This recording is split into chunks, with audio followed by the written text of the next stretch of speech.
Bueno, espero que estén muy bien. Como gran anuncio parroquial, para no demorarnos demasiado, es simplemente recordarles que ya, bueno, ya es un clásico, nuestras presentaciones de libros dedicados a distintos autores y autoras, que le llamamos tinta fresca, gente son lanzamientos muy sobre, realmente desde el año pasado o digamos.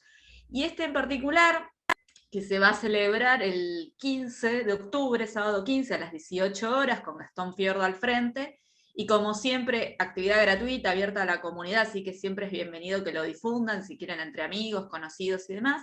Yo después ahora voy a dejar el formulario de inscripción para que se puedan anotar, pero también sepan de que si tienen alguna duda extra, nos pueden escribir al mail de info o el de talleres, y sin ningún problema los podemos asesorar.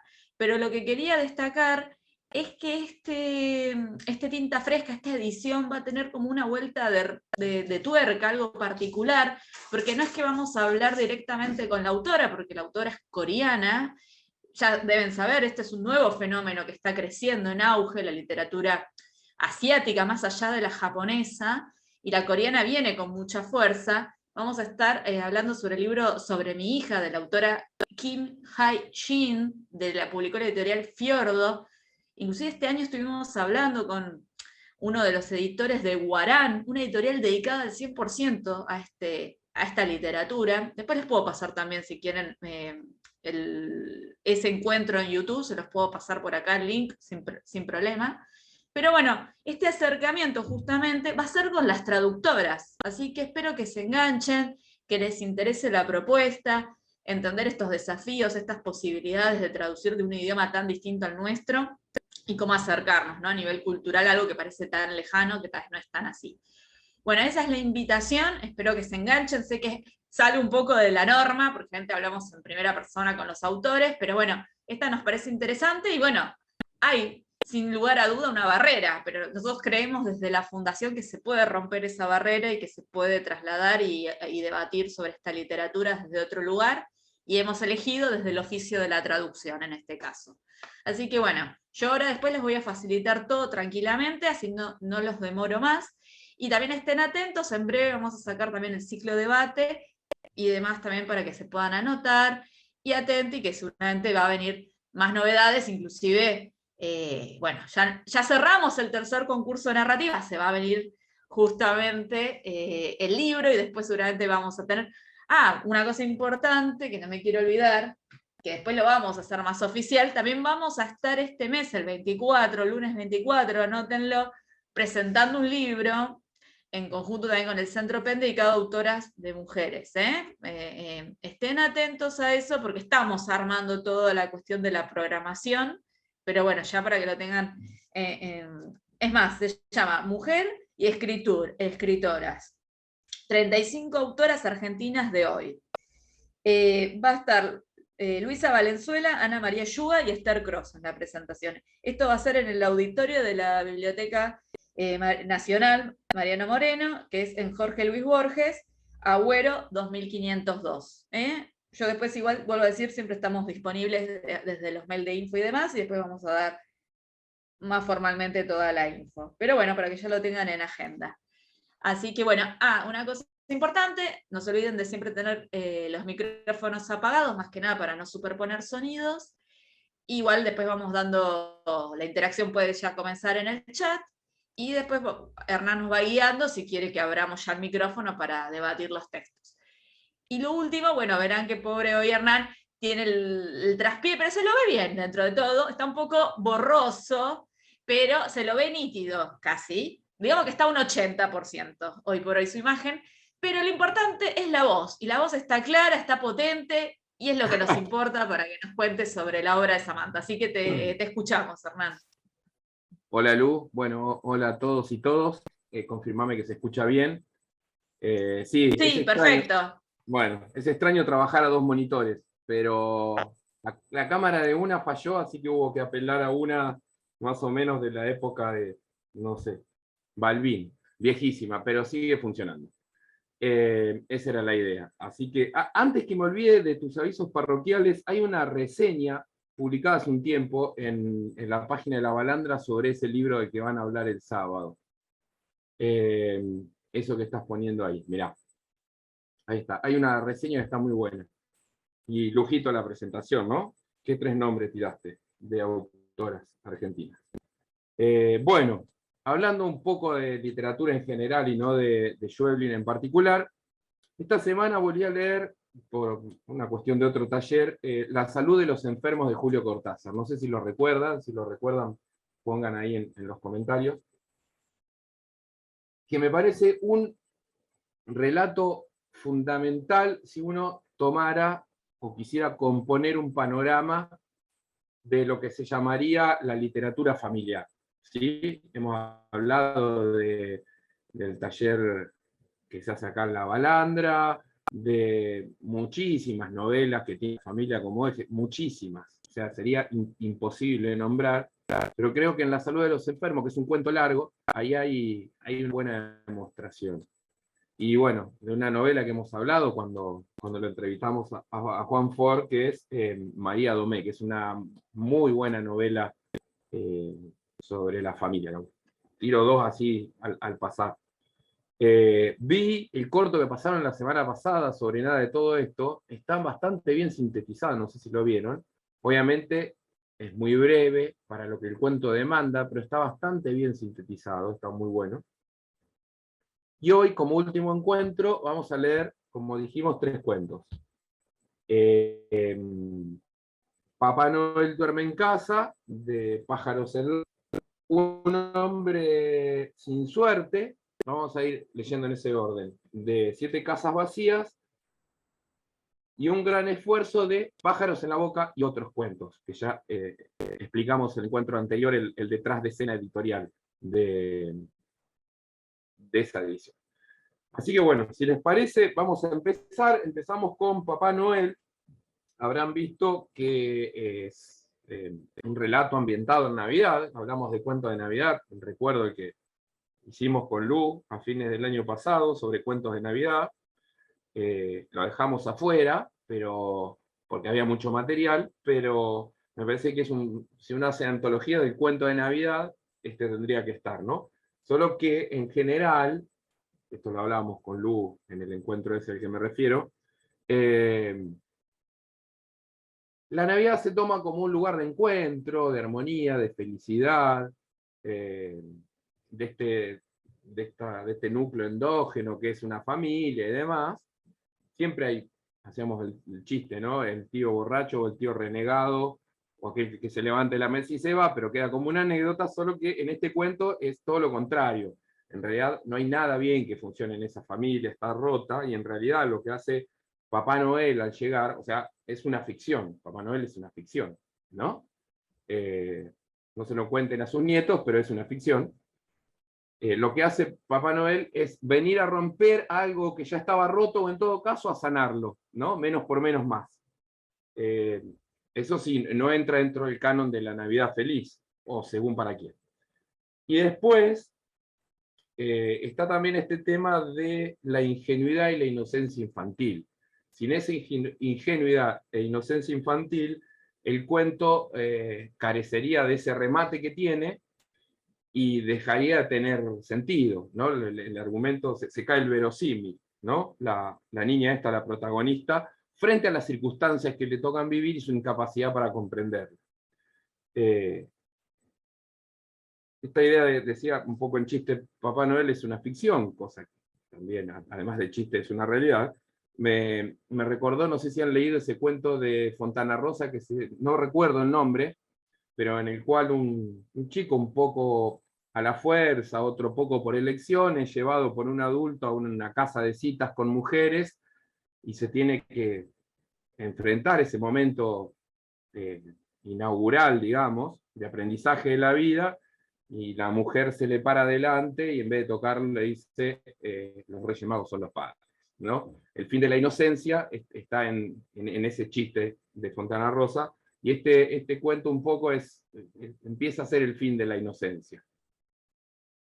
Que tenemos las novelas de aprendizaje, las novelas y los cuentos de aprendizaje, y las novelas y los cuentos de fin de la inocencia, que sería el pasaje de un lado y el comienzo del otro, ¿no? Y también hay una cuestión muy fuerte, me parece, en el patriarcado. en la cuestión del rol del hombre y la mujer, porque fíjense que, no vamos a desandar ya el cuento, pero en un momento se deja deslizar que, perdón, que con la vecina el padre tiene una relación, o que podría tenerla, y que el foco de conflicto en esa familia es que la mujer no la pueda tener. ¿Sí? Entonces, a él le está permitido algo que a ella no le está permitido. ¿Sí? ¿Por qué uno puede tener un amante y por qué otro no? No sabemos las circunstancias pretéritas de este cuento. Estaría buenísimo conocerlo. Sería enriquecedor, por supuesto. Pero a la luz de los hechos que tenemos de este diario El Lunes, que es el cuento, bueno, la interpretación que nos permite es esa, ¿no? Y el rol de padre y madre también se juega dentro de ese campo. Porque el hombre necesita pedir ayuda para ser amo de casa, que es la vecina, ¿no? No sabemos si la mujer hubiera necesitado ayuda o no. También se juega eso. Y luego tenemos este árbol genealógico que trata de hacer en todos los cuentos, muy mezclada, muy conflictiva, o muy confusa, o muy desordenada, podríamos decir, que es este nene narrador. Tenemos al papá, del que ya hablamos, tenemos a esa mamá, que está deprimida, que está en un estado de fuerte depresión. Tenemos a Marcela, que es la vecina, que podría ser amante del padre. Y tenemos a Papá Noel apareciendo en escena para desencadenarlo todo, que es un hombre y que está ligado a la mujer, a esta madre, ¿no? O sea, son dos parejas que en realidad son dos, hay una expareja dentro de esas dos parejas, ¿sí? O sea, hay 4 personas para 6 roles. Entonces, también tenemos esta cuestión que yo les decía de un principio, que analizáramos el tema de el afuera y el adentro. Fíjense que cuando el afuera se mete adentro, con perdón de la tautología, digamos, cuando el objeto extraño ingresa, ahí es donde se modifica todo. Ese límite de la casa, no, no recuerdo si golpea la puerta, toca el timbre, esa introducción de algo a un sistema que estaba ahí, es donde se rompe, ¿no? Bueno, conté todo el cuento, ya que lo repasemos en medio del cohete, pero lo vamos a repasar igual. Después, hoy te voy a ver sus mensajes. Fundamental la primera frase del relato, lo que hablamos recién del fin de una época. La Navidad en que Papá Noel pasó la noche en casa, ahí ya está el título también además, fue la última vez que estuvimos todos juntos.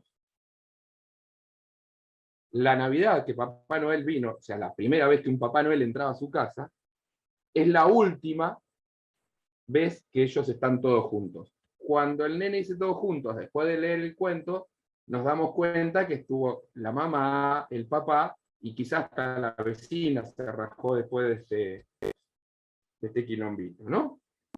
El fin de una época. Bueno, ahí dice que papá y mamá terminaron de pelearse.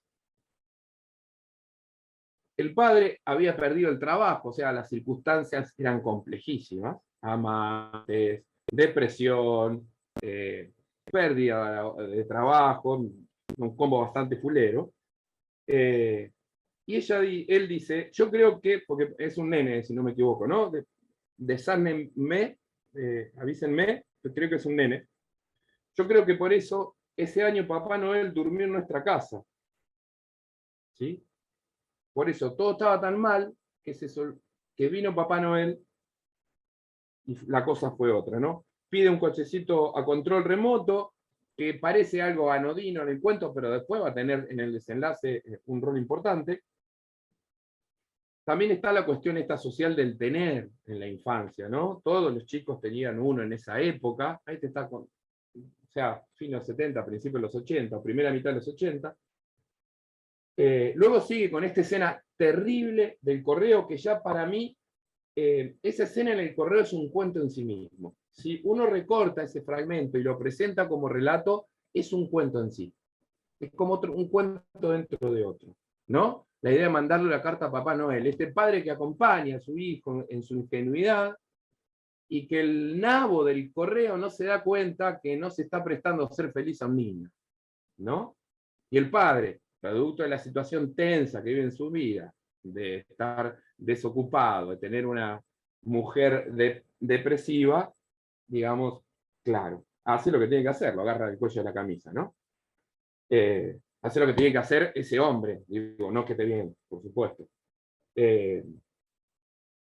Después vuelve a este tema del coche, de la aceptación de los chicos, ¿no? Del tener, y después entra, fíjense cómo está todo muy bien puesto, ¿no? En la cajita de la estructura, que hacía 2 meses que no podían contar con la madre. Ahí es una larga descripción, ella que siempre estaba en todo, esa era la mamá, por eso hablaba de la diferencia con el rol del padre. Las cosas salían bien entonces, o sea, ahí tenemos el pasado del cuento, que hasta que la mujer entra en depresión las cosas estaban bien, o por lo menos para la nena.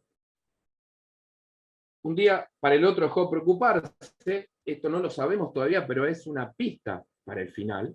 Ahí nos vamos a enterar al final cuál era su preocupación. Luego aparece Marcela, que es la vecina, porque había dejado de haber leche, cereales, ropa limpia. El padre llegaba siempre tarde, ¿sí? Aparece Marcela al rescate de este padre. Papá dice que la madre no estaba enferma, eso pasa, así es una frase más, pero si lo hilamos fino puede que ese padre sepa que no hay una enfermedad, que no hay una enfermedad, hay una depresión, pero no una enfermedad. Marcela le explica que la mamá había dejado de creer en las cosas, que eso era estar deprimido, que no iba a trabajar, no se juntaba con sus amigos, todo el día frente al televisor, en otro mundo. ¿Sí? Le decía, no tomes frío. Lo que dice una madre, además, por supuesto. Él la compara con la madre de su amigo, la mamá de Augusto, que parece ser una chica muy, muy linda o con una belleza estándar, por lo menos. Y hay cuenta que Marcela y su padre se hacen muy amigos. Algunas noches papá se quedaba con ella en la casa de al lado, o sea, ningún tonto este papá, ni tampoco muy tonta Marcela. Buscaban la felicidad en algún recoveco de esa situación.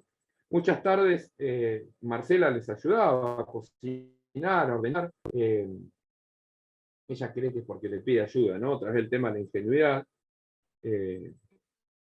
Luego viene, sí, esta cuestión otra vez, fíjense cómo va y viene de la Navidad de los niños, ¿no? Habla de Augusto, y ahí hay algo que podría llamarse la moral del personaje, pero que también desafía o apela al desafío de la moral del lector. Que eso lo vamos a ver en Un hombre sin suerte claramente.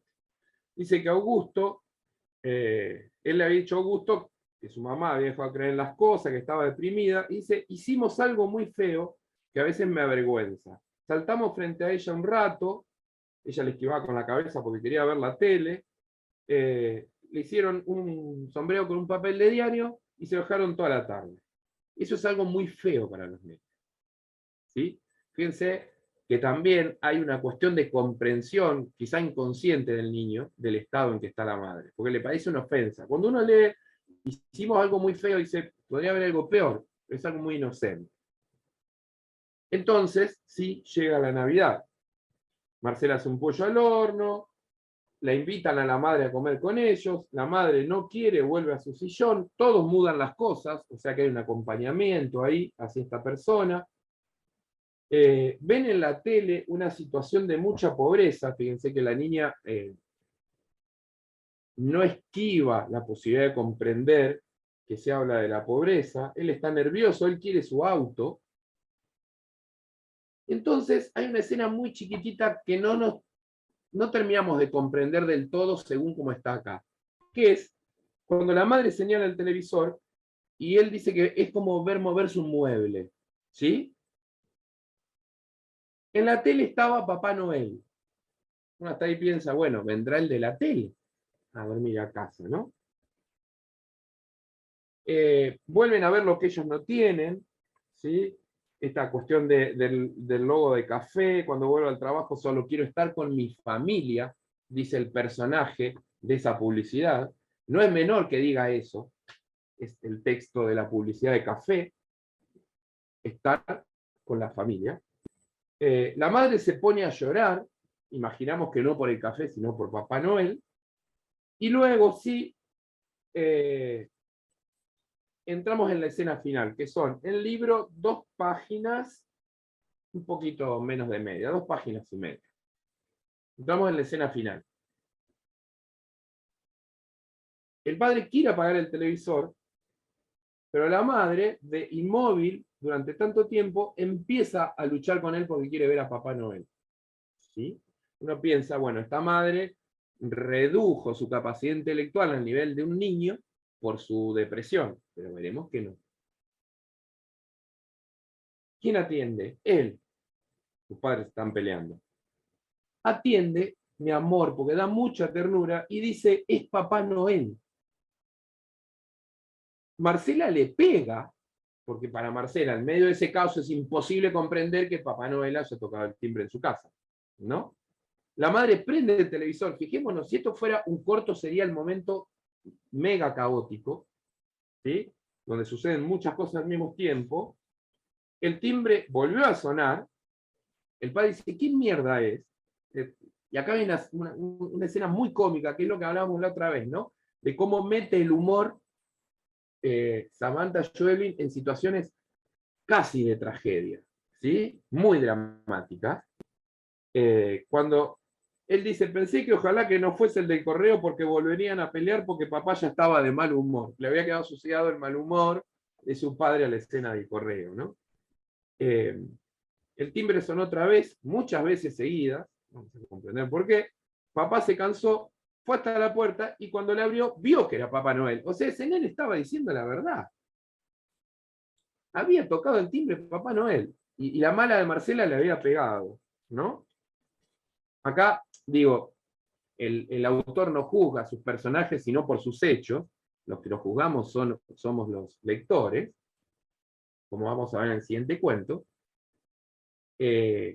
Pero uno a priori, como hacíamos un poco en broma, un poco en serio la semana pasada, piensa, che, acá tampoco hay nadie sano, ¿no? Abre la puerta y aparece un hombre en la inocencia, dice, no podía mantenerse de pie y se apoyaba en la puerta, o sea, es un hombre que está borracho, imaginamos. Y acá se da un diálogo buenísimo, que es entre el papá de él y Papá Noel. Que le pregunta qué quiere, le dice Papá Noel, y él le contesta, y yo soy Blancanieves, ¿no? O sea, otra vez el humor metido ahí. Y entonces la madre se levanta, corre y abraza a Papá Noel. Sigamos pensando esto desde la perspectiva del niño, no desde nosotros. Que ahí es donde está la fuerza del relato, ¿no? Empezarlo desde ese lugar. Y ahí nos enteramos cuando le pregunta a Irene, nos enteramos, bueno, que hay un tipo de por medio con Irene, que su drama está ahí. Y que el amante de Irene se llama Bruno. Y Irene le dice que no puede vivir sin él y que se está muriendo. Ahí otra vez es una escena muy desgarradora, ¿no? Dicen que los niños y los locos o los niños y los borrachos nunca mienten, y un poco acá, en este pasaje que viene, sucede eso, ¿no? El padre le dio a Papá Noel una trompada, o sea, la violencia continúa, sería. Papá Noel cae para atrás, quedó seco en la entrada, la expresión es buenísima. La madre empezó a gritar como loca, otra vez un momento muy caótico, ¿no? Él estaba triste por lo que le estaba pasando a Papá Noel, mi amor, y porque todo esto atrasaba lo del auto. Fíjense qué es lo que cuántas cosas se le jugaban a ese niño, ¿no? Pero le alegraba ver a su mamá otra vez en movimiento. El padre le dice a la madre que los va a matar, a los dos, y la mamá le dice que si él era tan feliz con su amiga, o sea que la mamá era consciente de que había un toco y me voy con Marcela, porque ella no podía hacerlo de Papá Noel. Fíjense que no es de Bruno, es de Papá Noel, ¿sí? Amigo de Papá Noel. Cosa que a mí me pareció lógico, dice la niña, ¿no? En su inocencia y en su, ya en el despeñadero del fin de una etapa, ¿no? Papá otra vez empieza a decirles de todo, Papá Noel les sangra, lo escupe al padre, y el padre le dice maricón, una cosa de una bajeza intelectual importante, y la madre por fin le dice al padre un par de palabras soeces que no voy a repetir, también lo escupe, lo agarra Papá Noel, lo hace entrar a la casa, se lo lleva a su cuarto y se encierra. Podríamos decir de algún modo, chiste por medio, pero en realidad con un trasfondo muy serio, que Irene y Bruno iban a pasar su verdadera Navidad, digamos, la que estaban deseando, no la que les era negada. El niño quizás no iba a ser la mejor, ¿no? Porque el padre obviamente lo manda a la cama, él no estaba en condiciones de discutir, fíjense que él dice, no estaba en condiciones de discutir. Ya la forma en que él habla se empieza a parecer la de un joven, o hasta la de un adulto, ¿sí? No dice, yo no tenía nada que decirle, dice que no estaba en condiciones de discutir. Se fue al cuarto, pobrecito, sin Navidad y sin regalo. ¿Sí? Por momentos podríamos decir que esta situación se resuelve de una manera insana, por la violencia, por la incomprensión del niño de toda esa situación, pero también sana porque viene a introducirse este elemento nuevo que es Bruno, a cumplir un deseo, de por lo menos dos, ¿sí? Y a romper una mentira, sobre todo. Y el final es fantástico, muy risueño, de mucha ternura, pero no quiero dejar perder esta idea de poder meter en la ingenuidad una dosis de humor, que es cuando él piensa que no iba a tener su autocontrol remoto, que eso estaba clarísimo, pero por lo menos Papá Noel esa noche dormiría en su casa. Y eso le auguraba un año mejor. Las cosas iban a estar mejores si Papá Noel estaba en casa, ¿no? Y ahí volvemos a la primera frase, que es la Navidad en que Papá Noel pasó la noche en casa fue la última vez que estuvimos todos juntos. Es, ¿sí? Como circular. Comienza por el final y después lo desandamos hasta conocerlo. Y es un cuento, quizás con algo de final abierto, pero sobre todo es un cuento muy cerrado, distinto a algunos que veníamos leyendo, ¿no? Como Mis padres y mis hijos, Pasa siempre en esta casa, nada de todo esto, incluso de Pájaros en la boca, digamos, eran más cuentos de final abierto. Este algo de cerrado creo que tiene, ¿sí? Sobre todo porque se cierra donde se abre. Se cierra en el final, pero también el cierre está en el comienzo.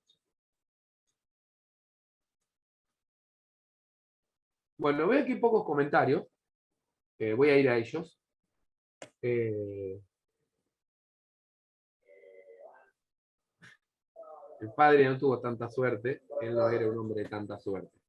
Y no sabemos, no, la verdad que no, se había quedado sin trabajo, la situación familiar compleja, un tipo violento, que no blanqueaba su amantazgo y que negaba al otro, sí, es cierto. Mete esas preguntas, es una genia. Hablando de lo del humor, fui a ver 1985, la película, no sé si la vieron, la manera en que está metida el humor también. Es muy parecido a esto que hace Samantha Schweblin, ¿no? Sabemos que es una situación muy dramática. Pero esas dosis de humor vienen a ablandar y a que podamos seguir adelante. Un puzzle de deseos incompatibles. Sí, Héctor. Bueno. Es un rompecabezas de deseos no satisfechos. Sí, sí, totalmente. De la inocencia y la tragedia pasando por la locura. Sí, la locura es de los adultos, ¿no? La inocencia y la tragedia es el paso del niño. La mamá había dejado de creer en las cosas, sí, lo vuelve a creer cuando ve el padre. La mamá, ahí está. Papá Noel no es. Papá Noel es una especie de nuevo papá del nene. Sí. Sí, es cierto, hay un juego de palabras, Alejandro, lo vi justamente me pareció bastante reiterativo, pero es cierto lo que decís, no es para dejar pasar esta idea de Papá Noel, porque lo que podemos pensar es que su nuevo padre, su padrastro, pase a ser Bruno, Papá Noel, ¿no? Es cierto. La madre sigue sosteniendo lo único que le queda a su hijo frente a la realidad triste de la familia, que es la ilusión de Papá Noel. Así es. Lo que quiero es que esa familia ya estaba rota, la familia ya estaba terminada. Lo único que había que ponerle era la frutilla del postre. La frutilla del postre es una escena, me parece de una altura literaria importantísima, digamos. Es el típico desenlace que cierra muy bien. Es donde el relato se cierra de manera perfecta. Con humor, con inocencia y con tragedia. No sé si tragedia, con drama vamos a utilizar. Pero sí, sucede todo eso. Si no tienen más comentarios al respecto, unidad de fe. Gracias por la expresión teórica, Marcela. Así es, unidad de fe. Muy bien. Muy aplicado lo suyo. No sé si quieren que pasemos ya al siguiente cuento. Yo les decía la semana pasada que a mí en particular, no estoy para hablar de mí, sino de los cuentos de Samantha, pero a mí en particular estos dos, con los comenzamos, son dos de los cuentos que más me gustan. Y ambos juegan, como decía, con la credibilidad del lector. Un nombre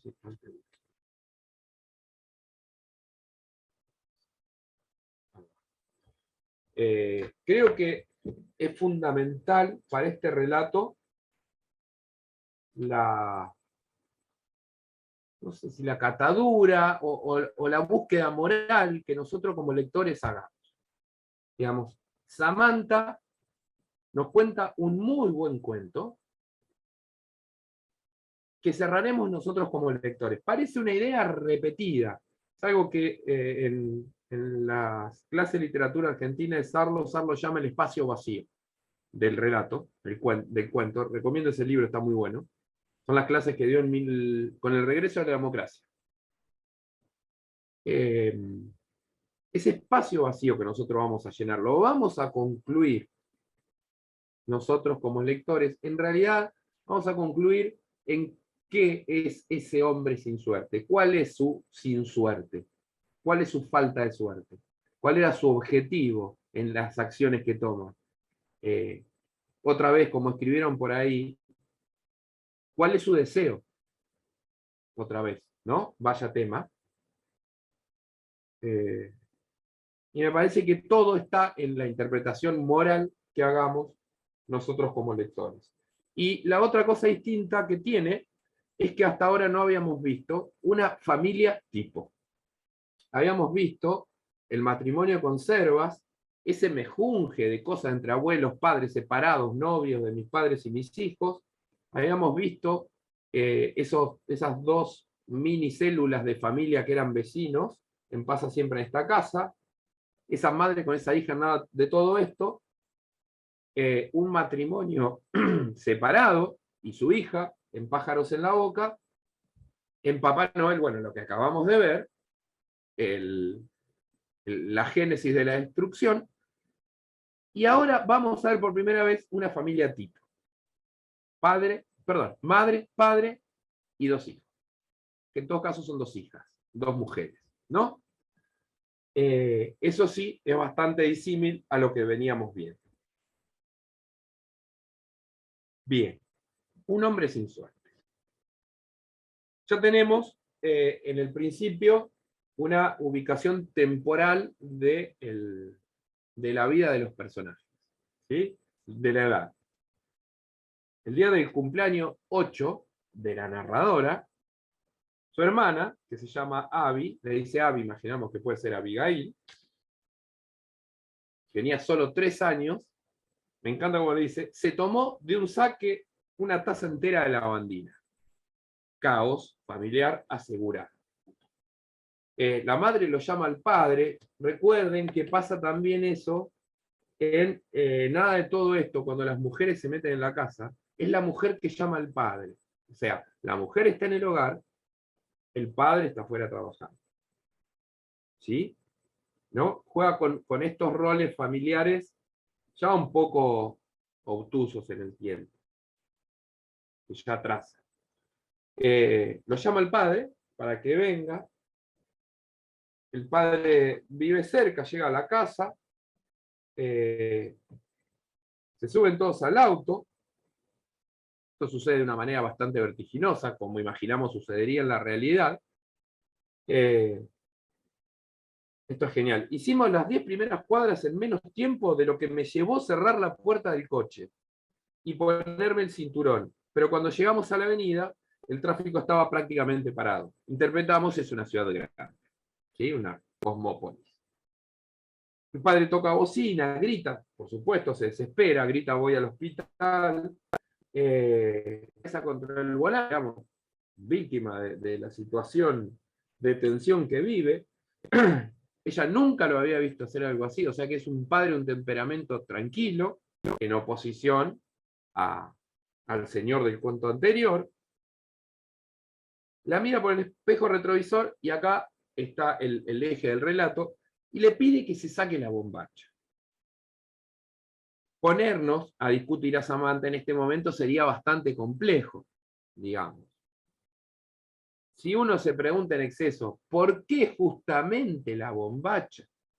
Para sacudir por la ventana. ¿Por qué no sacarse una camisa, un buzo, una media? No sé. Incluso un pantalón. Incluso una pollera. Y quedar en paños menores en el auto. No lo sabemos. Es una ocurrencia bien de Samantha, dice Diana, tirándome el centro para que yo cabecee. Muchas gracias. Bueno, ella cuenta que todas sus bombachas eran blancas, no sabemos por qué. Le grita que se saque la puta bombacha, se la saca, el padre se la saca a su vez de las manos, empieza a moverla, ¿no? Mientras grita, ella dice, la bombacha era chica, pero también era muy blanca. Ahí podemos empezar a entrever ciertos pestaneos, ciertas señales de la cuestión de la pureza de la niña, ¿sí? Lo blanco, lo casto, lo pequeño, ¿no? Suena muy siglo XVIII, siglo XIX, pero está asociado a eso, como el lugar común del pájaro y la libertad que hablamos la semana pasada. Y en ese quite de bombacha está la primera pérdida de la intimidad de la niña. ¿Sí? Está la pureza y está la intimidad. ¿Sí? Ella pierde su intimidad. Si bien está perdón, con su núcleo familiar, pierde su intimidad. Y será obviamente fundamental para el desarrollo del relato. Llegan al hospital, dejan el coche junto a las ambulancias, parece algo obvio, después tendrá un porqué. La madre corre con la niña, ella está sin bombacha, quiere ver dónde la dejó el padre, no la encuentra. El padre le dice que se quede sentada en unas sillas en el pasillo, a la espera de lo que sucede. Ella junta las rodillas, bien pegadas, nos damos cuenta por qué, obviamente. Porque ahí está exponiendo su intimidad.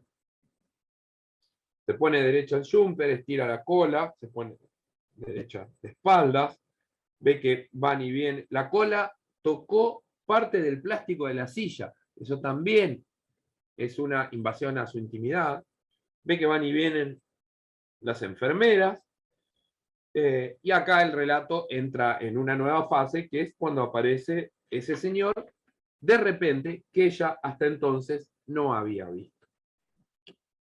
Él inicia un diálogo, ella le contesta de la mejor manera, él abre un bolso, saca de una billetera un papelito rosado, un papelito con un número, y le dice que eso vale por un helado. Uno imagina que puede ser el número de un turno, ¿vieron? Esos chiquititos, naranja o verde o celeste que te dan en algún hospital. Podría ser, o no. Vamos a ver la cantidad de preguntas que se nos va a generar. ¿Por qué la invitan por un helado? ¿No?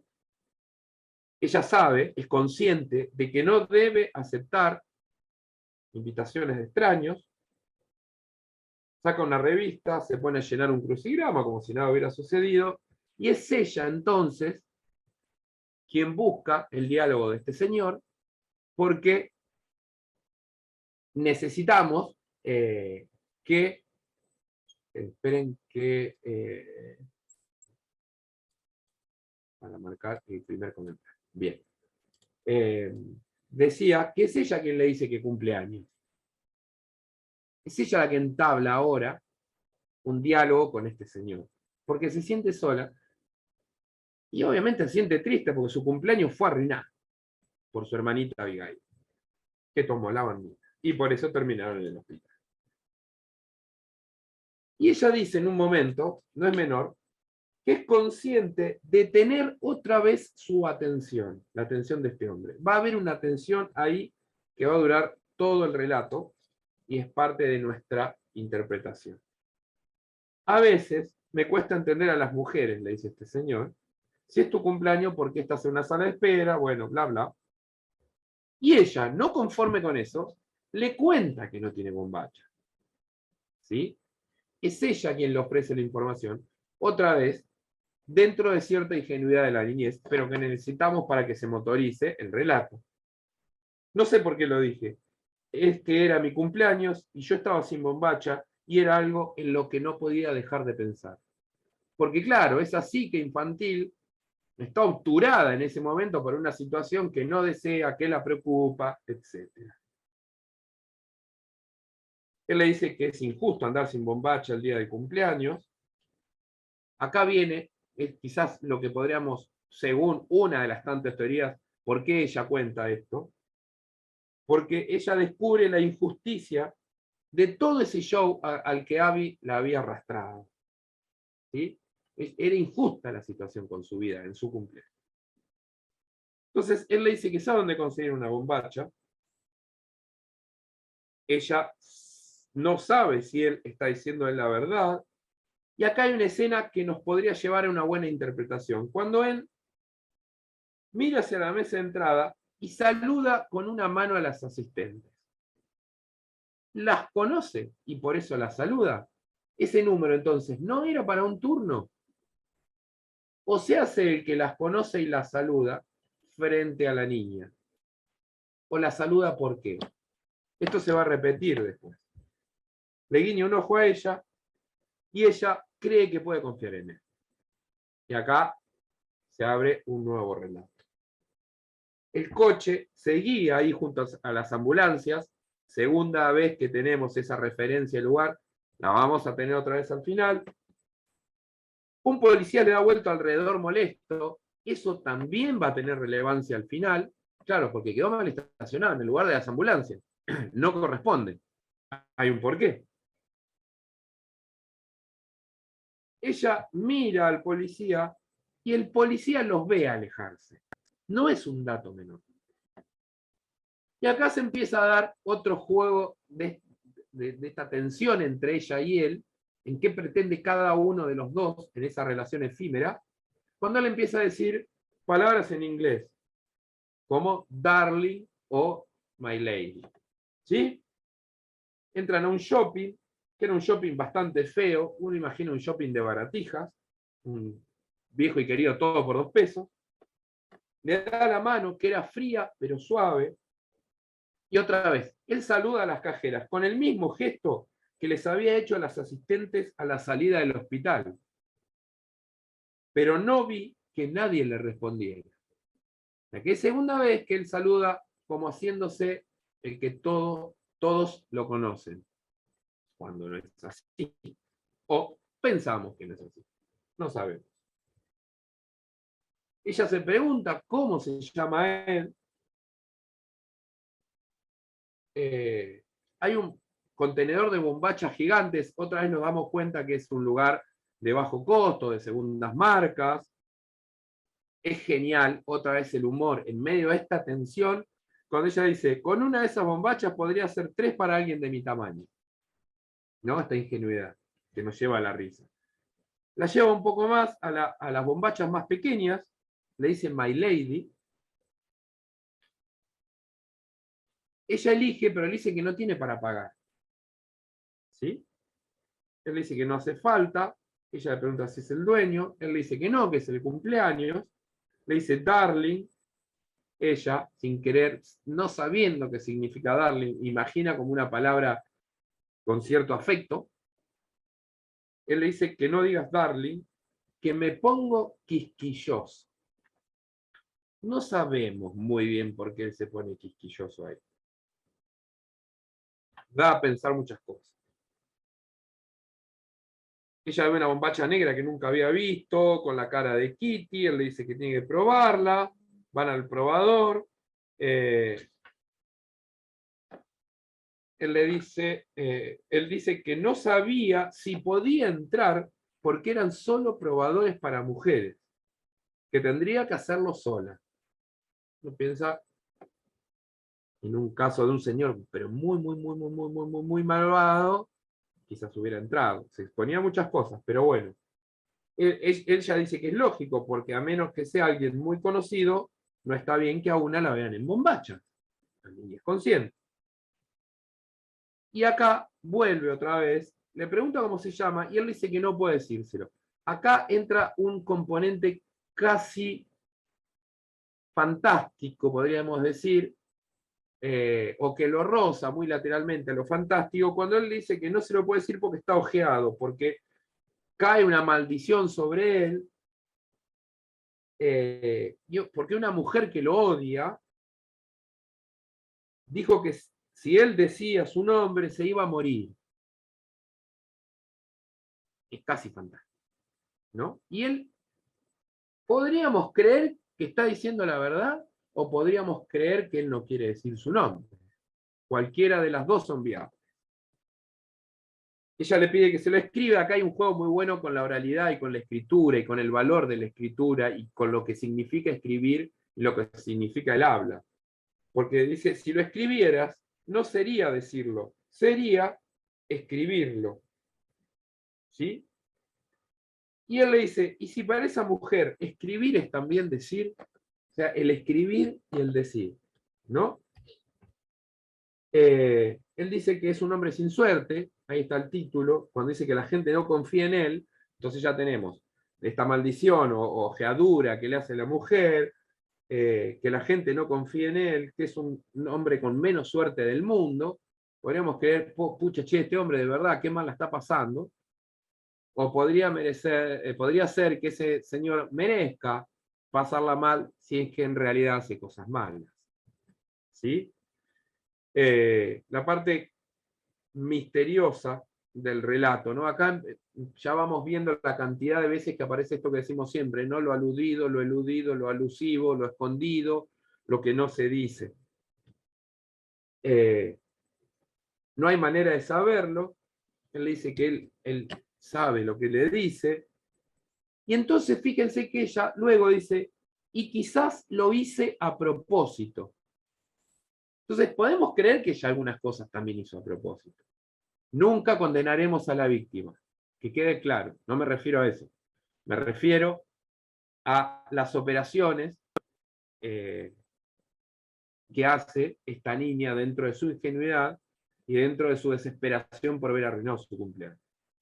Los ojos se le llenaron de lágrimas, él la abraza, él saca su revista, su lápiz, escribe algo en el margen derecho de la tapa, lo arranca, lo dobla 3 veces y se lo da. Pero dice que no lo lea. Guarda el papel en el bolsillo del jumper, se prueba la bombacha, es perfecta. Era tan, pero tan perfecta. Le quedaba increíblemente bien. Y se da cuenta que la prenda no tenía alarma. O sea que fíjense en lo que conscientes son los niños del consumo, ¿no? Que saben que no puede salir de un negocio, de un comercio esas características con una alarma. Saca el papelito, lo abre y lo lee. Acá, según lo que nosotros veníamos creyendo, que podía ser nuestra mejor interpretación de este cuento, de todas las posibles que podríamos manejar, acá se agrega una nueva, que es creer que realmente ese hombre tenía una maldición y esta niña, por leerlo, activó su maldición. Su mala suerte su ojeadura o su condena. Fui yo la que lo tomó de la mano, caminan hacia la salida, y ella dice, un hombre ojeado y con la peor suerte del mundo sabía cómo hacer esas cosas.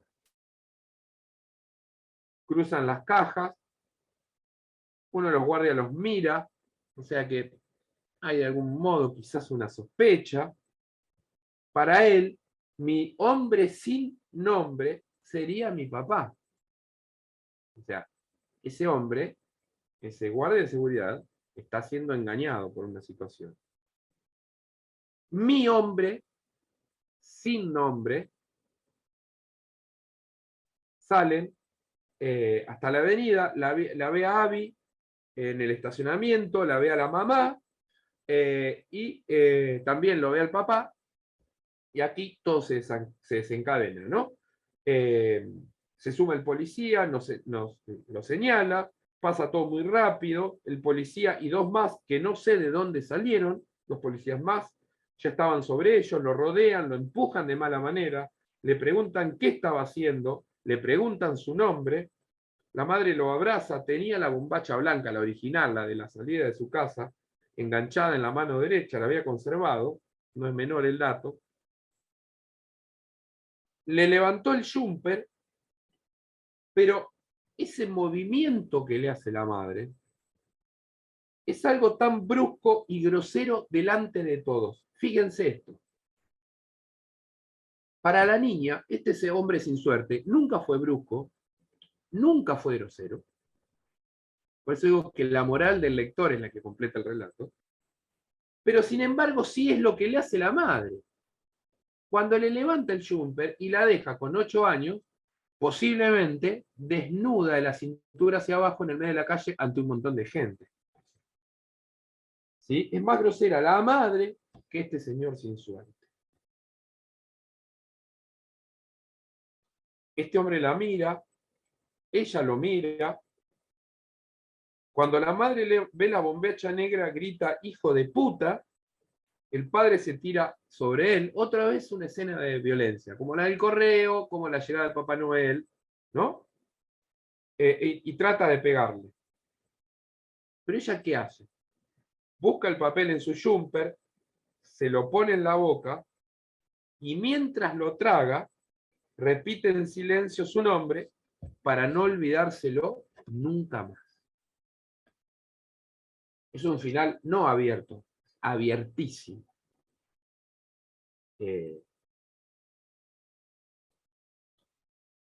Es uno de los pocos cuentos sobre los que nunca pude sacar una conclusión. Y creo que me parece, no sé si comparten la idea, es que nos da la posibilidad de no sacar una conclusión.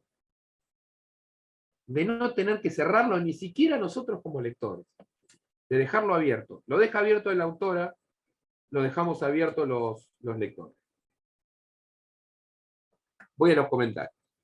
La puta bombacha. Es significativa esa palabra. Sí, señora. Muy bien, Mariano, señorita. Solo de la bombacha lo tomé como una bandera blanca de auxilio. Sí, Gabriela, sí, sí, sí. Sí, es eso. No se le ocurrió otra cosa. Sí, totalmente. Quizás era un padre que sabía que su hija solamente usaba bombachas blancas. Un padre puede saber eso. ¿Qué padre le pediría la bombacha a su hija? Sí, quiere decir que hay una relación de respeto total, me parece, ¿no? Se siente la incomodidad de la niña. Totalmente, Diana, es fundamental el relato. Héctor dice, la exigencia de la bombacha surge de una búsqueda culpable ante la desesperación. Sí, totalmente. Ahí ya empezamos a sospechar del extraño. Claro, sospechamos del extraño, totalmente. Y también podemos pensar que es un pobre tipo sin suerte. Me pasa que casi se me pasan esos detalles por seguir la intensidad de todo aquello que no se dice, pero uno puede suponer. Claro, bueno, pero acá estamos en vivo, uno cuando lo lee puede ir y volver, ¿no, Natalia? Insostenible la tensión que se genera entre la nena y el hombre. Sí. Sostenible, imagino, difícil de sostener, ¿no?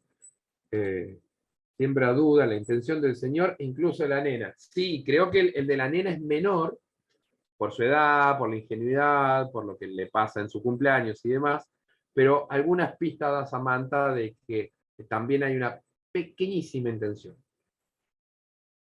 Pasa que pensamos que la inocencia de una niña siempre es mayor a la de un señor adulto, ¿no? Que además sabe que esa niña está haciendo bombacha. Bombacha blanca, no digas mi Dios y la Virgen María, la nena de la vergüenza.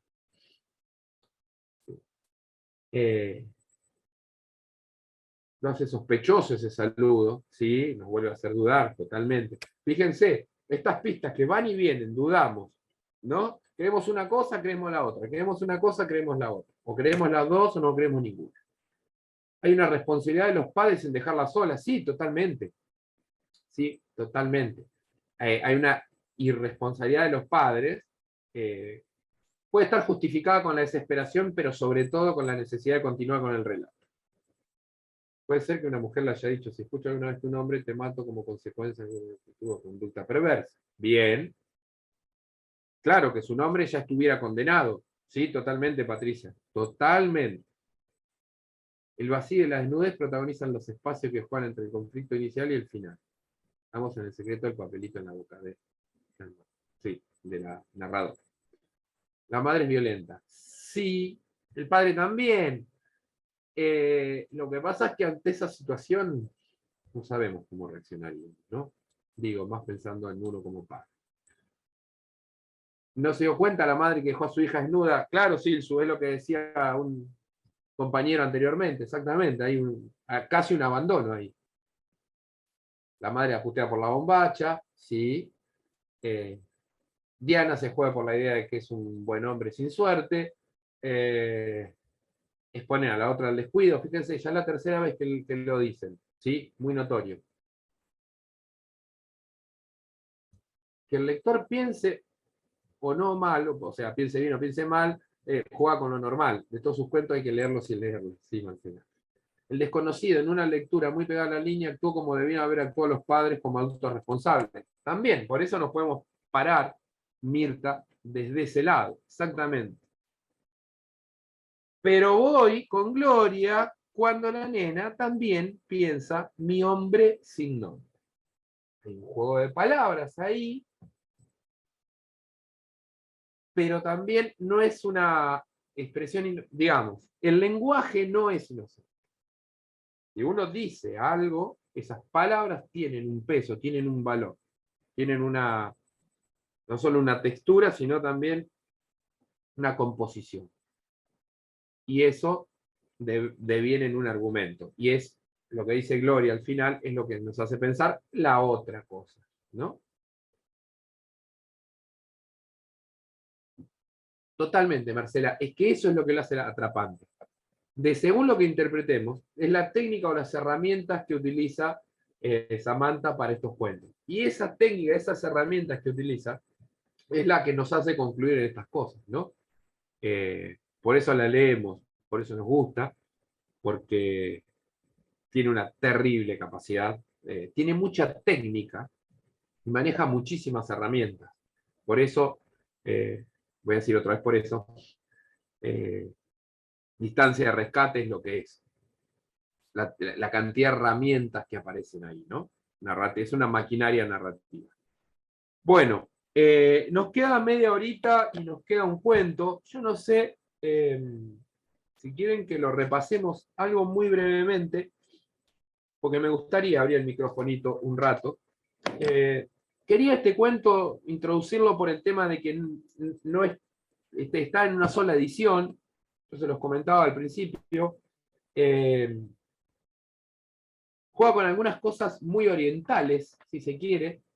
Ella contó en algún momento, en una entrevista, o creo que cuando publicó el cuento en página 12, que se le ocurrió viendo estas casas de masajes, creo que por Japón o una cosa así.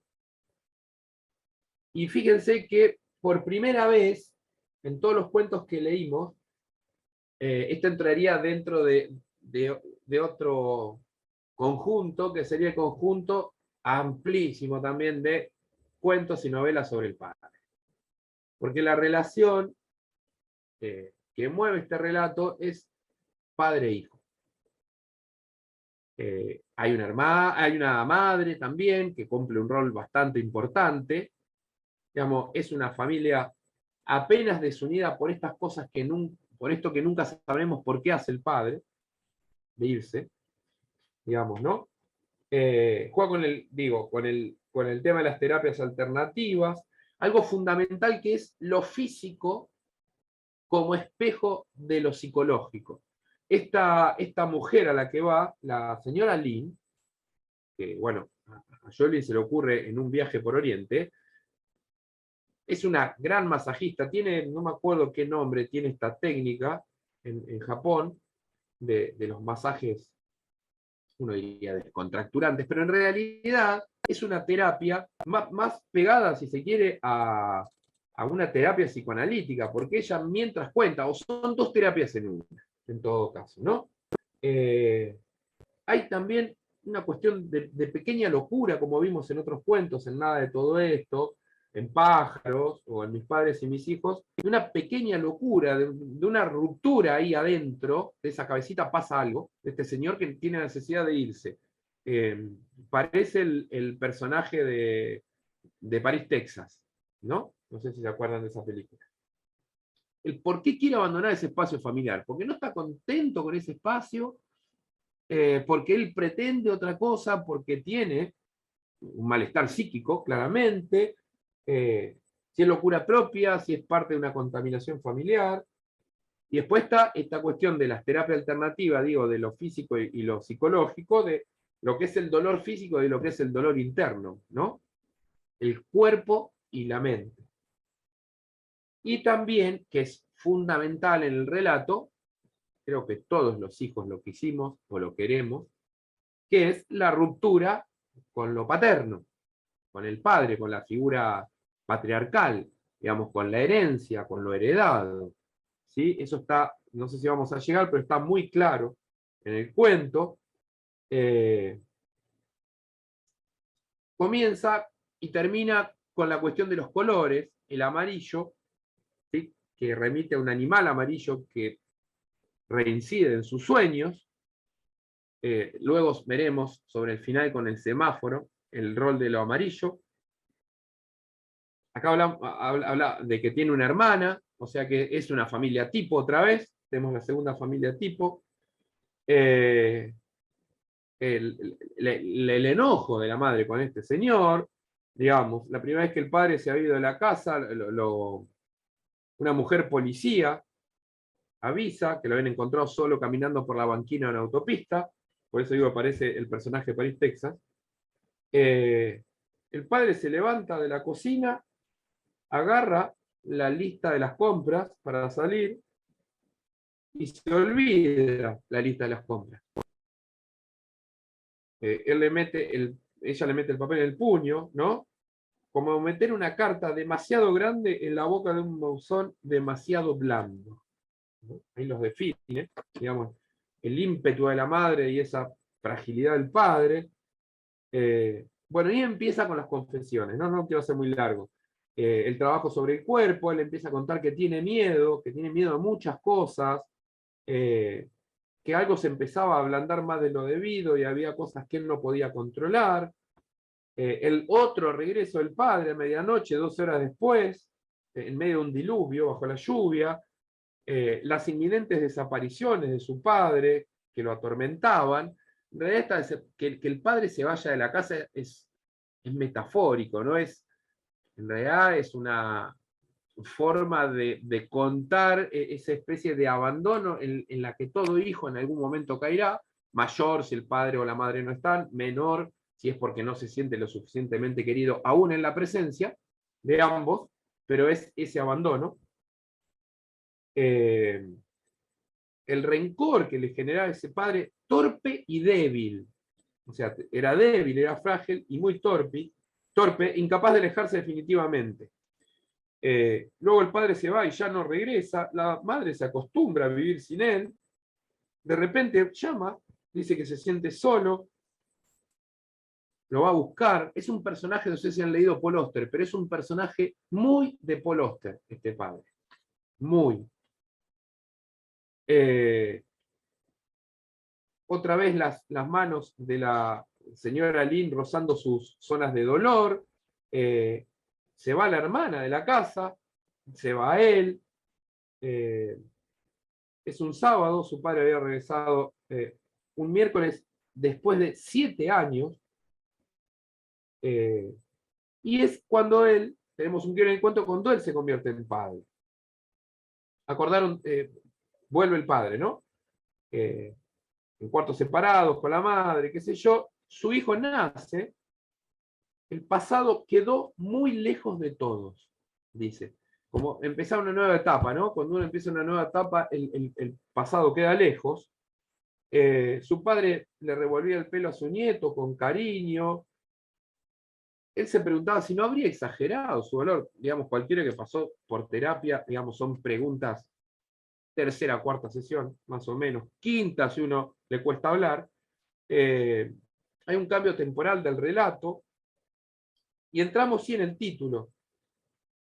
Y es una escena que por momentos carece de tensión, pero a medida que va creciendo, se convierte en el sostén, en la columna vertebral del relato, que es cuando su hijo prepara la obrita de títeres, ¿no? Él nota que su hijo estaba haciendo un gran esfuerzo. Ahí está el título. Un gran esfuerzo. ¿Por qué? ¿Qué busca ese esfuerzo? ¿Sí? Captar la atención de su padre. Y lo que sigue es difícil de explicar. El títere abre la boca, tembló sin cerrarla como si estuviera gritando, pero no emite ningún sonido. O sea, es lo contenido que no puede salir. ¿Sí? Para eso uno paga al psicólogo, ¿no? Lo que sucede después, él no tiene forma de explicárselo a la señora Lynn. El chico esconde el títere, vuelve a sacarlo una y otra vez, hasta que él reconoció el dolor que lo endurecía y lo aterraba, que iba a que le aflojara a la señora Lynn, ¿no? En los sueños, el dolor que lo ataba a su padre y a su propia imagen frente al espejo. O sea, el dolor frente al padre, pero el dolor frente a su propia imagen en el espejo, lo que él veía de sí mismo, pero teniendo a su hijo como que es quien le abre la puerta a reconocer ese dolor. Y acá es donde se imbrican los elementos, ¿sí? El dolor, fíjense que el físico, que es entre la nuca y la garganta, acá, o sea, lo físico, lo mental, el abuelo, en todo caso el padre, el protagonista, él como padre y el hijo, es donde todo se termina unificando, y él siente la necesidad de atención de su hijo. Él lo que siente de su hijo es lo mismo, reconoce lo que él necesitaba de su padre.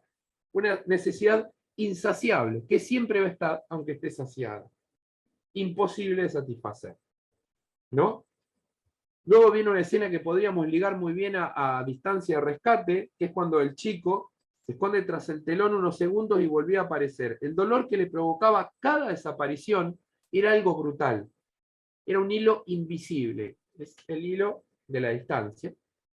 Y fíjense que otra vez, la cuestión de la desaparición, que el que desapareciera era su padre.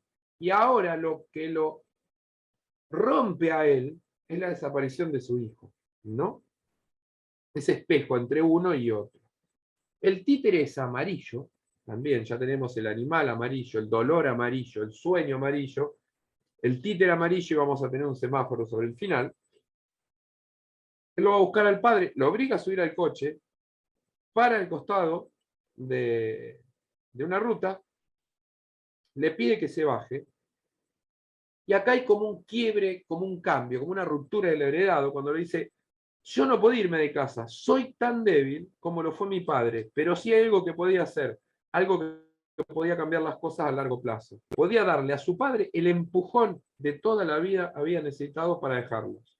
Su perdón y su permiso. Él se estaba empezando a curar. Este es un cuento de sanación, de curación. En todos los otros, bueno, un poco en Papá Noel, si se quiere,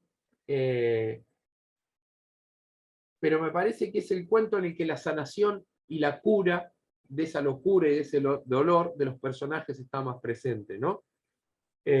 Tras tocar así esta cíclica tragedia. que es el de la tradición familiar, el del pase de generación en generación, de padres a hijos, y a hijos se convierten en padres y reproducen los eslabones del dolor, saltar un eslabón de la cadena para romper el círculo. Liberar a su propio hijo del dolor de sus hijos y a los hijos de su hijo del mismo dolor. Romper la cadena de la tradición y la herencia. ¿Sí? Bueno, las tragedias griegas, ¿no? Podríamos estar horas hablando de eso. Hamlet, Shakespeare, etcétera, etcétera. Baja el coche, le abre la puerta y siente todo lo contrario al miedo. ¿Sí? Entonces ya está la sanación ahí. Perdón, parezco un promotor veo las risas, se imaginan, no sé a dónde voy, un promotor de autoayuda, pero no es el fin este. Nada que ver, nada que ver. Abre la puerta, lo baja al padre, pero una locura que tiene que ver con el paso correcto, ¿no? Este pensamiento de que la locura en realidad es equivocación. Su padre sabía que siempre tuvo que irse, y ahora estaba él ahí para ayudarlo, para que se fuera una buena vez, pero el padre no se mueve. O sea que también podemos ver que el padre lo invierte. Cuando lo invitan a irse, no es capaz de hacerlo. O sea que también hay una cura mutua. ¿Sí? La señorita Lin lo hace ingresar al padre. ¿Sí? Saltamos de la ruta al lugar donde atiende esta señora, que tiene apellido oriental, por supuesto. Da algunas vueltas alrededor del padre, es casi como un chamán, ¿no? Porque es masajista, psicóloga y casi como una chamán. Da vuelta alrededor de los dos, como si necesitara corroborar que fueran lo suficientemente parecidos. El padre le hizo prometer al hijo que no le diría nada a su madre, o sea que ya hay algo como una comunión, esto es entre nosotros. El cuerpo entero de su padre se dejó amasar y reacomodar. Sin dejar nunca de mirar al padre, dejó caer su cuerpo completamente relajado en la butaca. La señora Lin, como si hubiese estado esperando exactamente ese momento, hundió una de esas rodillas en la columna de su padre. Fue un movimiento rápido y quirúrgico. Después, con el alivio, entendió que todo era una buena señal. Insisto con el tema de la sanación. Y ahí sí, ellos se van en el coche, paran frente a un semáforo, y en el semáforo hay luces verdes, rojas y amarillas. Acá vamos a hacer una interpretación muy sencilla, ¿no? El rojo es el peligro, la luz verde es dale para adelante, maestro, y el amarillo es la transición. Este cuento, por eso todo es amarillo, es la transición de la enfermedad a la sanación, tanto de este padre como de este hijo, como sospechamos, según su deseo, de las generaciones venideras también, ¿no? Del niño de los títeres, que es cuando cambia el semáforo. Se detienen en el rojo, ¿sí? Y dice que hay un turno para cada calle, y en cada turno todos sabían qué hacer. Él esperó su señal y su padre aceptó la espera. Su padre aceptó la espera, o sea que no quiso acelerar el auto, no le dijo pasar en amarillo. Cuando el amarillo cambió a verde, ya se sentían mucho mejor, ¿no?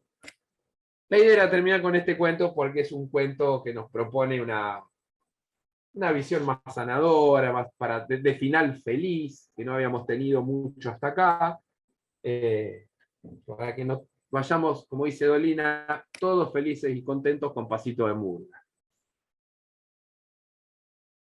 Con vuestro permiso voy a ir a los comentarios. No se anima a irse, no. Amarillo es ir más lento, no avanzar demasiado. Luego un cuento el último, el de la masajista y el hombre adulto que llega a edad sosteniendo como puede de lo corporal las heridas emocionales, el cuerpo como envase. Exactamente. Dolor amarillo, liberar. Ahora hay otra palabra que está de moda, que no recuerdo ya me dirán ustedes, que es dejar fluir, ¿no? Shinshatsu. Sí, shiatsu. Me parece que se llama así. Sí, sí. Hay que conseguir el teléfono de la señora Lin, Diana. Totalmente.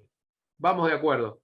Si alguien lo consigue, lo pasa a la balandra y Lucía lo distribuye. Sí, biodecodificación o esto de las constelaciones familiares, digamos, ¿no? Parece jugar con todas estas cuestiones alternativas del hoy en día. Así es. Bueno, nos quedan 15 minutitos. Lu, si querés dar vía libre a algún micrófono, yo de lo que Sí, mejor me siento, aparte de los 3 encuentros que estuvieran buenísimos, los comentarios de ustedes y los hermosos cuentos de Schweblin, es que las dos máquinas aguantaron. Uno con la cámara y el micrófono y la otra con los comentarios. Ya con eso sí. cierro el 4 tranquilo. Sí, lo que podemos decir, bueno, siempre abajo tienen la opción de subir la manito, como levantar la manito en opciones, en reacciones, pero al ser pocos, el que quiera tomar la palabra lo hacemos, porque tal vez no saben usar esa cuestión y bueno, que se anime igual. Digo, las dos vías son posibles. La primera es más ordenada, pero bueno, vuelvo a decir, somos poquitos, entonces igual no hay problema. Dice María Cristina Martínez, muy buenos los 3 encuentros. Bueno, nos alegramos por eso. No sé si alguien se anima, alguna consulta o alguna reflexión. Volvemos a decir, bueno, hay manitos de aplausos. Muchísimas gracias. Marcela dice excelentes. Bueno, fueron En muy mayúscula. pensantes y muy elaborativos y bueno, y una serie de agasajos que les caben, pero terminaron siendo vergonzosos. Eso sí no me lo esperaba, vos sabés. Gente muy, muy ingeniosa, muy capaz de leer, pero todos vergonzosos. Bueno, había más vergonzoso en el mundo de lo que uno cree, mirá.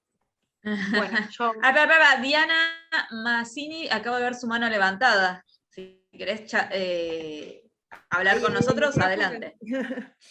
No, realmente que fue como una gran apertura poder entender desde otro lugar todos estos cuentos que, si bien son maravillosos, no siempre uno puede llegar hasta digamos, al hueso, ¿no? De lo que pasa. Y bueno, la verdad que es una genia esta Samantha. Me puse a ver entrevistas y leí, busqué y estaba fascinada. Si bien he leído muchas cosas de ellas, es como que tengo otra mirada y realmente les agradezco porque fue muy, muy enriquecedor estos encuentros. Eso quería decir nomás. Gracias, Diana. Bueno, un poco, digamos, cualquier encuentro de lectura o estos talleres o estas charlas que hacemos acá en La Balandra tienen ese objetivo, ¿no? Yo lo hablaba el otro día en la presentación de un libro que me parece que los mejores autores o los mejores, los que nos dedicamos a esto, digamos, acá en La Balandra, lo mejor de todo es enseñarnos a leer unos a otros, de que en toda lectura siempre hay algo que se nos pasa y si hay alguien que te viene a contar algo nuevo, sea quien sea, si lo hace de buena manera, está buenísimo. Sí, Hernán se suma, también gracias Diana, y sumamos a Mariana Ferrero. Hola. Hola, bueno, nada, repetir lo mismo que Diana, fue un placer descubrir, yo es la primera vez que leía a Samantha, me pareció extrema, compleja, simple, está en todos los opuestos, y desmenuzarlo de esta manera fue sumamente enriquecedor, porque además escuchar el punto de vista de otro, qué otra cosa otro interpretó, es maravilloso, esto es lo que nos propone la literatura. Infinitamente agradecida, muchísimas gracias Hernán, bueno, toda la balandra, y comprometida para cualquier otro encuentro de esta índole. Muchísimas gracias. Bueno, Mariana, gracias a vos. Sí, totalmente. Continúo con lo que decía recién, ¿no? A mí me gustan mucho los autores que no solo escriben, sino que al escribir te enseñan a leer, ¿no? Qué sé yo, por ejemplo, los otros días en esta presentación de un libro hablábamos de Andrueto, que trabaja con el lenguaje como la hostia y que tiene unos libros de teoría literaria espectaculares, o lo que era Forn, que lo hablamos cuando hicimos el taller sobre Juan, con sus columnas, que nos enseñaba a leer de otra manera, o, bueno, a mí me gusta mucho, verán acá atrás a Piglia, que también hicimos un taller, que era un tipo que tenía esta cuestión entre la tendencia narrativa y la tendencia teórica, que también enseña a leer, ¿no? Hablamos de ese tipo de autores que te van enseñando a leer. Muchas gracias, Mariela. Sí, Gabriela Govini desde el chat nos dice que también muy buena elección de la autora, muchas gracias. Patricia también dice excelente taller, gracias. Bueno, agradecemos obviamente también desde la Fundación La Balandra, desde Hernán, todos estos elogios, así que muchísimas gracias. Me gustaría que alguien diga de qué lado se quedó en Un hombre sin suerte. Eso me gustaría. Si alguien se anima a decir, me quedé de este lado. Es que lo bueno de, buenas noches, lo bueno de todos estos cuentos y de lo que propone, me parece, Samantha, es que no hay conclusión, no hay un fin. Cada uno queda como algo, ¿no? Con todos los comentarios, vos decís, y todo puede ser, son todas aristas posibles, porque hay mucho como para... Y hay mucho también del prejuicio del que lee, ¿no? Ante una actitud, yo pienso una cosa, el otro no, pero no hay una cosa que dice, bueno, y terminó, y esto es así. No, se abren 100 posibilidades más, y eso me parece lo interesante. Como que no es, es un relato que te invita a seguir pensando y a llevarlo a algún otro lugar, y bueno, y abrirlo como experiencia. Muy bueno. Sí, totalmente de acuerdo. Nos abre, a ver, nos abre la cabeza como lectores con un tema que está muy presente en la sociedad actual, digamos, ¿no? El de la pérdida de la intimidad de la mujer, el de el patriarcado, el de la violencia del hombre hacia la mujer, el de la invasión de la intimidad, algo que se da en el cuerpo, pero que también se da en redes sociales, digamos. Es un cuento muy actual, y pensemos que el libro salió en el 2015, creo que dije los otros días, y ese cuento ya había ganado el premio Juan Rulfo. Si alguien tiene ganas de googlearlo, yo ahora no puedo. ¿En qué año ganó el Rulfo? Habrá sido quizá en el 2014. Es un cuento de avanzada, totalmente. Me tiraste la frase, Marcela. Claro. Ahora damos la palabra a Gabriela, pero bueno, en el chat dicen que les parece es la reacción de los padres más violenta que del extraño, digamos, este abandono, digamos. Gabriela Govini, si querés comentarnos algo, ahí te damos la palabra. Muchas gracias, buenas noches. Yo la verdad que coincido con lo que dice María Fernanda. Para mí el hombre tuvo muy mala suerte ante los prejuicios, creo que no era malo. Si bien tuve mucha tensión en ese encuentro tan extraño, tan, qué sé yo, como muy, ahí no me sale la palabra, oscuro, muy oscuro, pero pienso que tal vez el tipo no quería hacer nada, tenía otras historias, pero nada, quería simplemente ayudar a la nena. Y los violentos son los padres. Me quedo más por ese lado, nada más. Bien. Hay una decisión. Bueno, gracias. Y tengo de vuelta con la mano levantada a Mariana.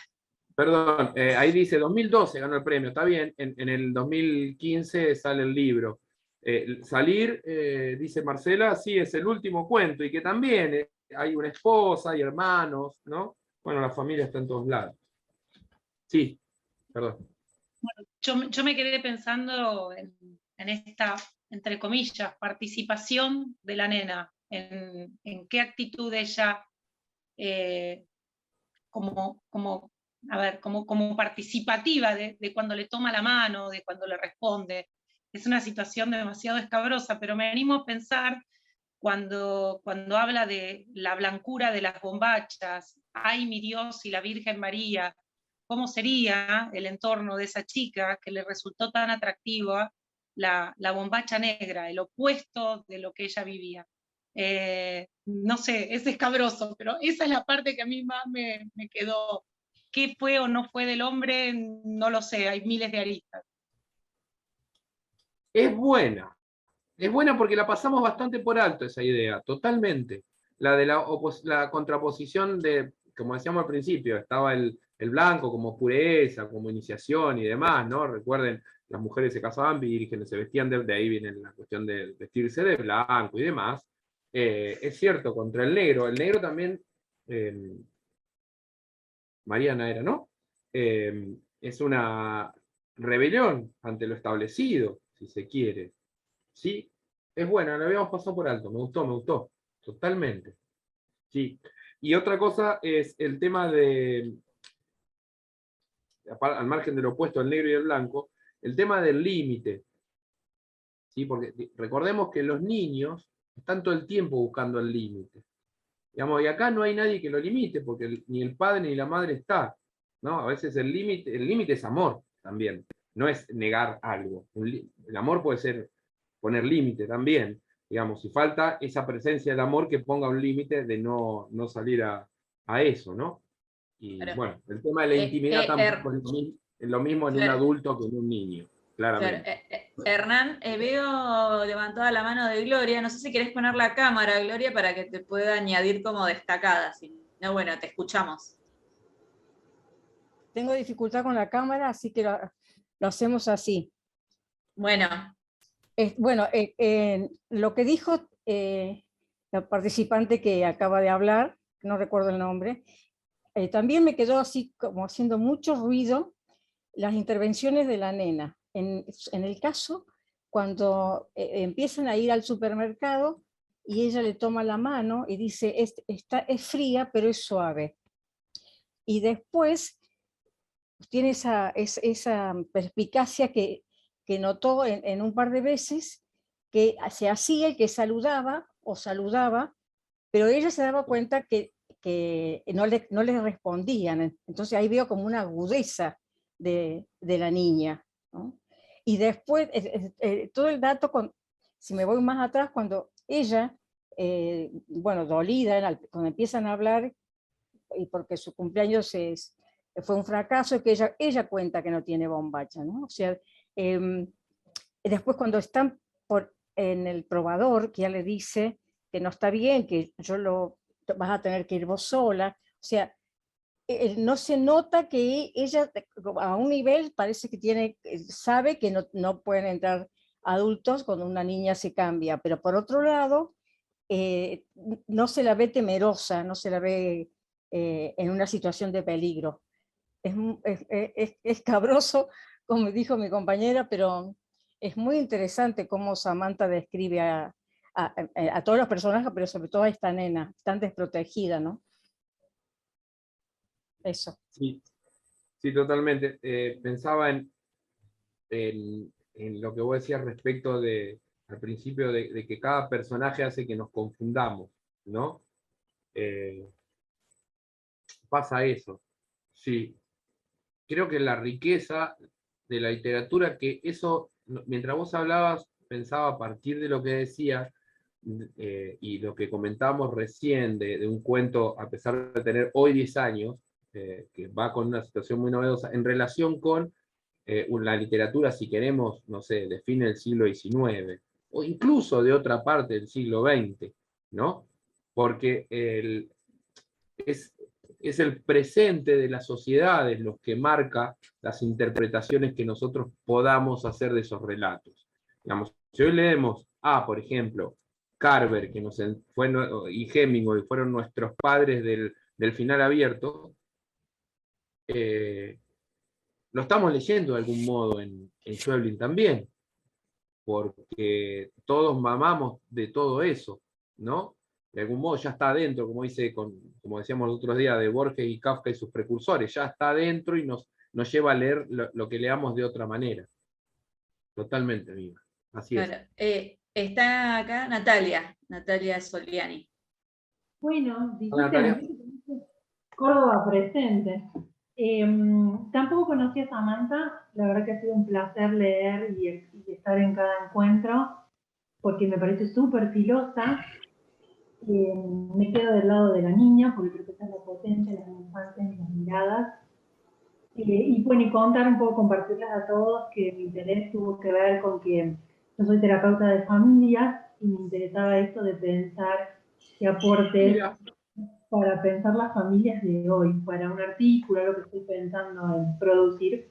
y un poco mi acercamiento a la propuesta de ustedes tiene que ver con esto, así que súper agradecida para destrabar otras cosas de la escritura y cruzar, quizás tomando, ¿no?, todos estos bordes y estos territorios que propone Samantha en los cuentos, así que muy contenta, muchas gracias.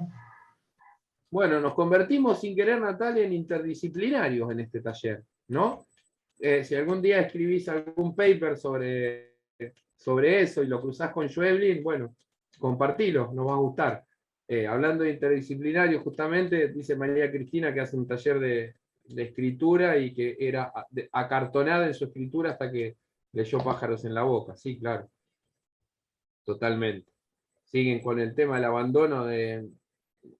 Claro, porque a Abby la abandonan primero porque no la están cuidando y por eso toma lavandina, no hay un padre al lado. Bueno, esas cosas pueden suceder, ¿no? Mi hijo se metió una bolita de un puff y tuvimos que salir. Qué sé yo, esas cosas se nos niños. Me quedo al lado de la niña y sí, es más fácil empatizar con ella, totalmente. Mira, María Fernanda en otro taller estuvo con Samantha, muy bueno. Bueno, Natalia nos llevó a lo interdisciplinario, María Fernanda la segunda vez que lo lee y María Cristina escribe. Bueno, se ha ampliado el espectro más de lo que pensaba. ¿Cortamos, Lu? Sí, igual nos llevamos acá todos los comentarios, ahora los bajo el chat y se lo comparto a Hernán, así que ya le queda. Pero sí, agradecemos a todos la participación, al final no eran tan tímidos ni tan retraídos, así que muy bien. Hubo mucho Había que pinchar un poquito. Sí, solo había eso, que empujar un poco. Bueno, muchísimas gracias y sí, seguramente nos veremos en breve en otro taller, así que están más que bienvenidos a sumarse. Bueno, muchísimas gracias, Hernán, muchas gracias a todas y a todos. Nos vemos. Gracias a todas y a todos, nos vemos pronto y espero que les haya gustado y sigan leyendo mucho.